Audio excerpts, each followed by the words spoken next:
Rajkot મહાનગરપાલિકાનું general board એ આક્રમક બન્યું। General બોર્ડની બહાર મનપાના પટાંગણમાં શહેર કોંગ્રેસનું ધમાસાણ, જેમાં જંગલેશ્વર ડિમોલિશનમાં બિલમાં થયેલા ભ્રષ્ટાચાર મુદ્દે આ વિરોધ કરાયો। 50થી વધુ દિવસ વીતી ગયા છતાં પણ એસઆઈટીના તપાસના નામે ડિંડક ચાલી રહ્યું છે।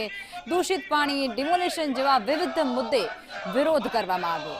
બોર્ડે બેનરો સાથે વિરોધ કરવામાં આવ્યો છે। સાથે જ મેયર ઓફિસનો ઘેરાવ પણ કોંગ્રેસના જે કાર્યકરો છે તેમના દ્વારા કરાયો હતો। કોંગ્રેસના વિરોધને લઈને મોટી સંખ્યામાં પોલીસ પણ ત્યાં ખડકી દેવામાં આવ્યો। પોલીસ અને કોંગ્રેસ વચ્ચે ઘર્ષણ પણ થયું હતું, સંઘર્ષ પણ થયું હતું। પોલીસે આખરે ટીંગાટોળી કરી અને કોંગ્રેસના જે આગેવાનો છે, જે કાર્યકર્તાઓ છે, તેમની અટકાયત કરવાની નોબત આવી હતી। ડિમોલેશનના કારણે અનેક લોકોને બેઘર કર્યા અને આજ દિન સુધી કરોડો રૂપિયાનો ભ્રષ્ટાચાર મ્યુનિસિપાલિટી કમિશનરની આગેવાનીમાં થયો છે। સ્પષ્ટ આક્ષેપ કરીએ છીએ, ભારતીય જનતા પાર્ટીનું રાજકોટ કોર્પોરેશનમાં શાસન હોય, ગુજરાતમાં હોય કે કેન્દ્રમાં હોય, એસઆઈટીની રચના કરી માત્ર ને માત્ર રાજકોટની જનતાની આંખમાં ધૂળ નાખવાનું કામ કર્યું છે। પ્રજાના જે પાયાના પ્રશ્ન છે, આ ભ્રષ્ટ તંત્ર ભૂલી ગયું છે। આજે એને યાદ કરવા માટે કોંગ્રેસ આવ્યું છે। 100% નાટક આ નહીં, આવા તો ઘણા જ પ્રશ્નો બન્યા, એમાં દર વખતે પ્રજાને અને બધાને મૂર્ખ બનાવે છે। પણ હવે આ પરિસ્થિતિ નહીં ચાલે।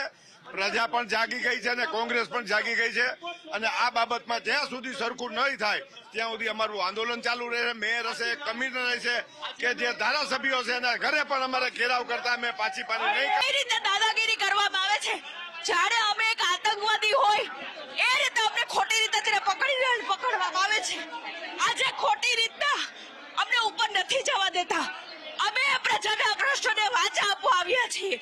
અમે કોઈ આતંકવાદી નથી, પણ આપ જોઈ રહ્યા છો આ શાસનમાં કે કેટલો દબાવ કરવામાં આવે છે અમારો। દેશની પેઢીઓને તો વેચી નાખી છે, બરબાદ તો કરી નાખ્યો છે, તોય આ લોકોના પેટ નથી ભરાતા।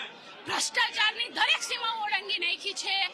હદ બાર એટલે હદ બારનો ભ્રષ્ટાચાર છે, પણ હવે શરમ આવી જોઈએ। અમને બંધારણે અમારે અધિકાર આપેલો છે, કોઈ પણ નાગરિક હોય જે ટેક્સ ભરે છે, આ દેશનો જન્મ થયેલો એને સાંભળવાનો, એના અધિકાર વિશે, એની ફરજ વિશેનો જાણવાનો પર સંપૂર્ણ અધિકાર છે અને આ અધિકારની રૂએ અમે આવીએ છીએ। એમાં કોઈને બાપની તાકાત નથી અમને રોકી શકાય, એટલે અમે આવ્યા છીએ, હજી પણ ઉપર જવાના છીએ।